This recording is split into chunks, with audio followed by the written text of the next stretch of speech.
Your life is coming to an end soon anyway, right? Get the hell out of this house and go to a hospice or something. This is our house now. My husband looks like a demon. Yes, it is. We're going to live here for you, so be thankful. A sick person has a dedicated place, right? So is his adulteress. If I were a really sick person, I might have jumped on both of them right then and there. Listen to me carefully. This is hell waiting for you guys. Can't you cook better food? One day, Mark, my husband, suddenly complained about the food. We were about to turn 60 and had been married for 30 years. I thought we had gotten along reasonably well. I couldn't believe that he could complain about such a thing now. How long have you been a housewife? Did you make this soup from the stock? There are good ready-made stocks conveniently available these days. I don't think the taste is all that different. What kind of housewife would do that? What's that? He had never complained about my cooking before. He was an old-school traditional man, so he never really expressed his feelings. I had come to understand that if he ate it all in silence, that meant it tasted good. I couldn't fathom his sudden criticism. When I was done, he stood up holding a bowl. As I watched him with curiosity, he threw the soup into the sink. What are you doing? As you can see, can't eat this crap. He triumphantly waved the body in the air. How dare you throw food? The kids are eating it just fine. I feel sorry for them. You've made their taste buds weird. I can imagine how bad a housewife our daughter is going to be in the future because of you. Oh my God, what is wrong with you? You're not the kind of person to say such horrible things. I've always been like this. I've been putting up with you for the past 30 years, but now that I'm turning 60, I'm realizing what the point is. I should enjoy the rest of my life more, so I'm going to do what I want. What are you talking about? After saying what he wanted to say, he walked out of the house. My children and I were stunned. He did not come home that night. Since then, he only uttered the words, shower, dinner, and bed to me. No matter what I said, he either ignored me or replied coldly. I couldn't get a proper conversation going. If I pressed him, he would be like, shut up, don't tell me what to do. You should just shut up and be an obedient housewife. And quit your meaningless job too. He yelled and grimaced at me. Seeing the devilish expression on his face, I was horrified by the change in him. He used to be mild-mannered. What had happened to him? My question was easily answered one day. It happened really out of the blue. One weekend when Mark was away on a business trip, I had a visitor. The doorbell rang repeatedly, and when I answered it to see what was going on, it was a strange middle-aged woman. A young man was accompanying her. Who are you? You must be Mark's wife. You're the bitch who's torturing him. Excuse me? She must be an acquaintance of Mark, but I had never met her before. Why was I called a vulgar name by the stranger? I was searching for the right words when a woman, who must have been younger than me, said, I'm dating your husband. What?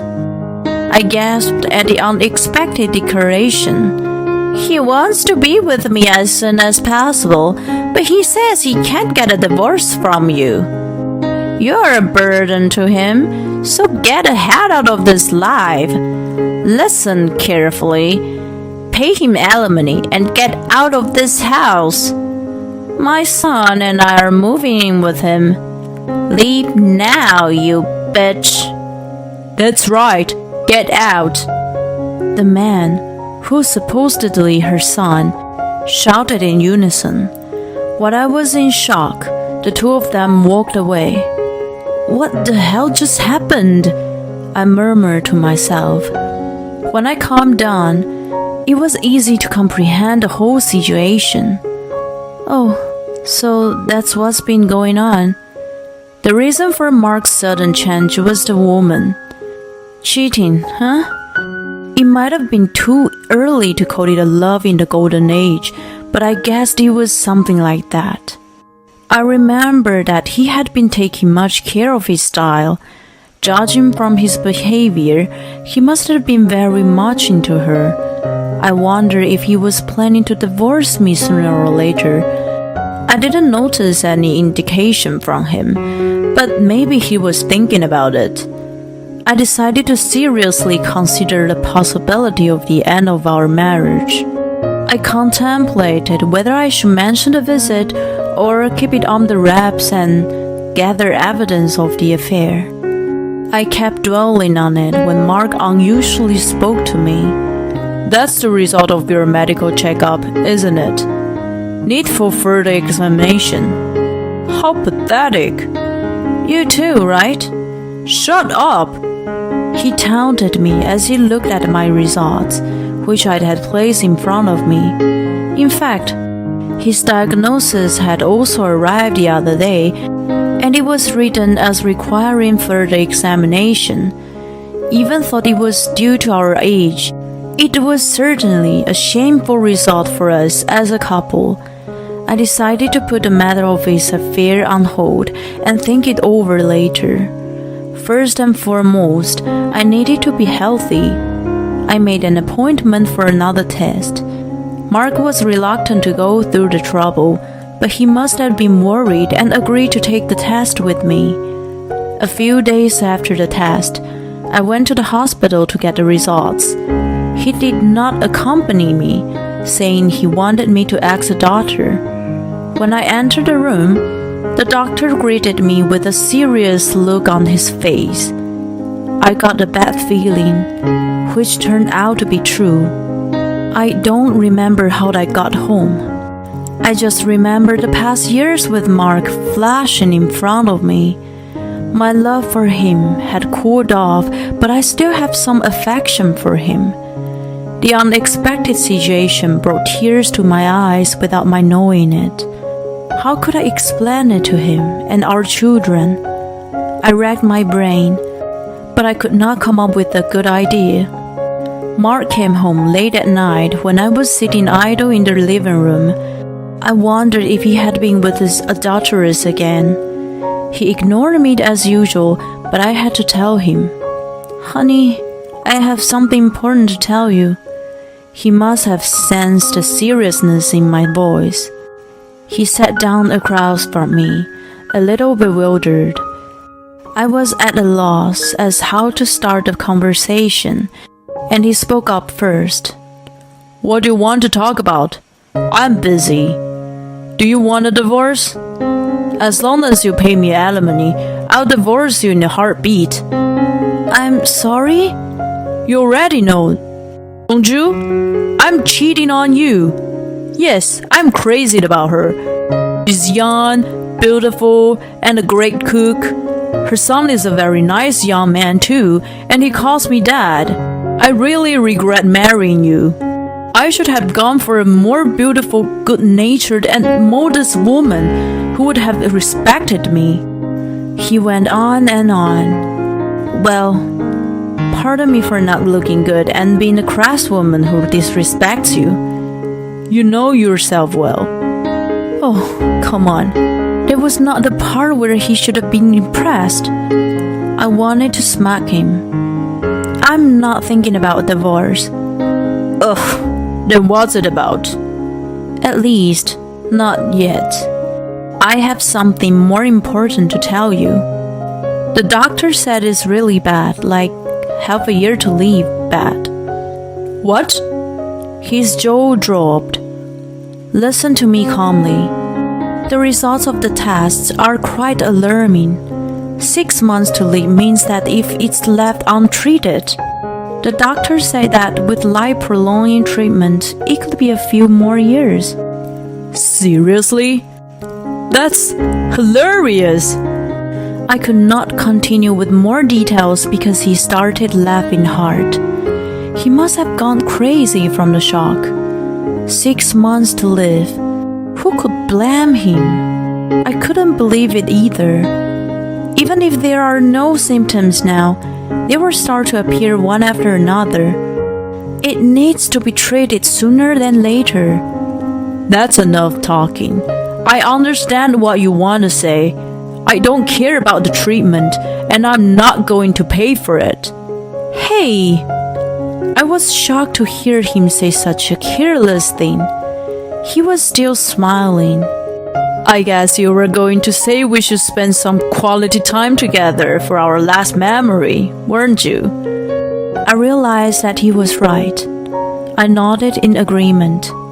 You're right. No, thank you. I absolutely hate the idea. I was about to continue. If I could, I would. But he interrupted me again. Why was he acting so high? I'll do whatever I want for the next 6 months, and I don't give a shit what happens to you. He stood up. Honey? I'm leaving. Not just me, but the kids too? They're grown up. My role as a father and husband is over. Even if it's only for another 6 months, I can't stand being with you. No, it's because it's only 6 months that I don't want to put up with you. He started packing his own belongings into his bag, leaving me astonished. You're going to live with her? Aha! I didn't think there would be only 6 months left. What luck! It's a blessing from God. Are you saying you're happy? Oh yeah, I'm so glad. I won't have to see your face in 6 months, right? Nothing could be more joyous. At that moment, a few remaining feelings for him vanished. How could I feel anything toward him if he hated me so much? I seriously considered a divorce, but there were only another 6 months left. I decided to be patient. Clenched my fist. Well, see you at the funeral in 6 months. He cheerfully walked out. 6 months were coming to an end in the blink of an eye, and I hadn't heard once from him since he left. Then, he suddenly appeared with the daughteress and her son in tow. Oh my God, what's going on with you? The man in front of me was a different person from Mark I remembered. He was emaciated, and his complex was white beyond recognition. His face had lost its blood, and his eyes were lifeless. It's been a long time. Even his voice had changed completely, becoming hoarse. It was as if he had aged 20 years. While I was astonished, he was smiling weakly. It's about 6 months, isn't it? I thought you had already passed away. How much longer are you going to live? Excuse me? I was puzzled by his incomprehensible question. You look well, but your pickup is coming soon, right? We'll be living here as soon as you're gone. What are you talking about? Our kids and I live here. They're already working. I'll have them leave as soon as possible. I'll take the house, so don't worry. I'm still living here. At that moment, you know what? The adulterous son pushed Mark aside and stepped forward. Your life will be over soon. It doesn't matter when you moved out, does it? Get the hell out of here and move into a hospice. This is our house now. The adulteress followed suit. That's right. Our apartment contract has already been terminated. If you don't get out by the end of the month, we will be in trouble. A sick person needs to get the hell out of here. I really couldn't understand what they were all talking about. At that moment, Mark raised his bony arm and pointed at me. By the way, you look quite well. It's been 6 months since then. Why are you so glowing? I've been feeling sick all of a sudden lately, and I don't have much of an appetite. I finally understood everything. He had been completely mistaken. Oh, my Lord. Like the last piece of jigsaw puzzle falling into place, it fell into my mind with a thud. I couldn't contain myself and burst out laughing. What are you talking about? I'm healthy, of course. I'm glowing. The 3 people in front of me were surprised at my reaction. They must have thought I was bluffy and started talking as freely as they wanted. That's good for you. You're getting close to the end. You're losing your mind, aren't you? That's so true. I don't like very sick people. They become crazy. Get the hell out of here now. Hey, Mom, I want the biggest room upstairs. That's fine. By the way, how much savings does she have? Kids are already working and earning money. She was working too, so I think she has a lot. So, can we take a trip every month? Yes, we can. They were getting excited, ignoring me. They selfishly misinterpreted the situation and spoke whatever they wished. They needed to listen to me carefully. I was about to send them to hell. I confronted them with the truth. I'm sorry, but I don't think you guys will ever travel together. What the hell are you talking about? You've made a will so that the kids will get everything, haven't you? That's too bad. We're still married. I have the right to claim my share of the estate. I'll take those words right back at you. I'm not the one who's dying. You're the one with 6 months to live. Huh? That was 6 months ago. You don't have much time left now. What do you mean? A bombshell out of the blue described exactly the situation for him. His face turned paler than it could not possibly do. I told him exactly what the doctor had told me 6 months earlier. I'm in perfect health, but there's nothing more than can be done for you. You have about half a year to live. Even with life-prolonging treatment, you will probably only live a few years. The doctor wasn't sure if there was any point in treating you. No, that's ridiculous. You're lying. I'm not lying. If you want, I can bring you to the results. You never told me. You left before I could tell you everything. I've been trying to contact you for the past 6 months, but you never responded. It's not my fault. No, that's not true. Not true at all. Even thought he didn't want to believe it. He must have known what I was talking about. His thin body seemed to succumb to reality. They said he had 6 months, but I thought he was probably in better condition. I would have thought that he had lost the ability to walk by then. His adulteress and her son pushed him out of their way and came forward again. Both of them looked to be in a panic. What do you mean? What on earth are you talking about? He has 6 months to live? So, it seems he had misunderstood his condition. I'm healthy and will continue to live in this house. The medical checkup 6 months ago revealed he had only 6 months to live. It's about time he becomes very ill. They both turned pale at my words. Are you kidding? You want us to go back to that shabby apartment again? Mom, didn't the management say they already found a new tenant? They want us out by the end of the month, right? What should we do? I'll call the management right away. I don't think that's gonna make any difference. What are we going to do? Where are we going to live?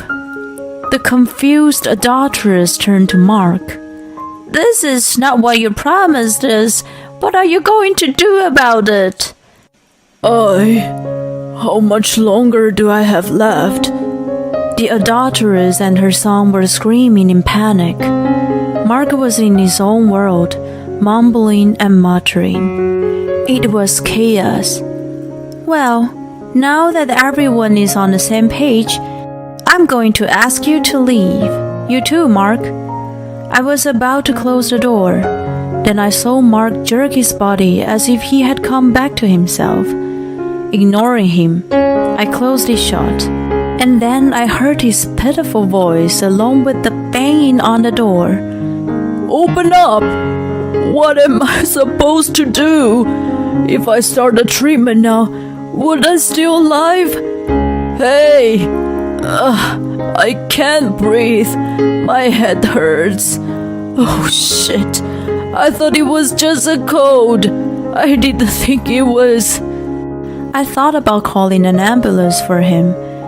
There were no feelings for him left in me, but it was the least I could do as a human being. "Hey, let me in and take care of me. You're my wife. It's your job to support your husband." When I heard his unexpectedly dramatic voice, my concern flew out the window. "Are you forgetting something important?" I asked through the door. "What?" I answered him coldly. "The house is in my name. Did you forget that my parents gave it to me?" Oh, that's right." Oh, come on. He seriously forgot. "And you mentioned that you're my husband, but when you left home, you said your role as a father and a husband was over. I would not support you as I am not your wife. Please leave." "Oh no, wait. Let me in. Help me." "Hey, what about us?" "What about my room?" The three of them were screaming for a while behind the door. They were taken away by the police who arrived at the scene after a neighbor called them. Then Mark and I filed for divorce. We had been married for 30 years. I had wanted to send him off as his wife in the end. My mind changed the moment he came back, expecting me to cross the bridge.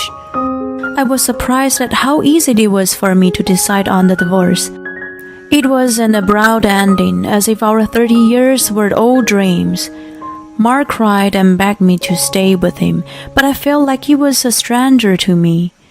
The adulteress and her son were furious at the unexpected turn of events and abandoned him, who was fading away. They can only afford to live in an old, shabby one-bedroom apartment now. Her son refuses to work even though he's a grown man. They're supposedly living a hard time together. I could have sued her for alienation of affection, but I decided not to. It would have been too much trouble. I don't think she would pay me properly anyway. I assumed she and her son would never live a peaceful life unless they are reborn. So I move on. I don't know Mark's current situation. Even if he started the treatment now, it would be a drop in the ocean. He could have been admitted into hospice care.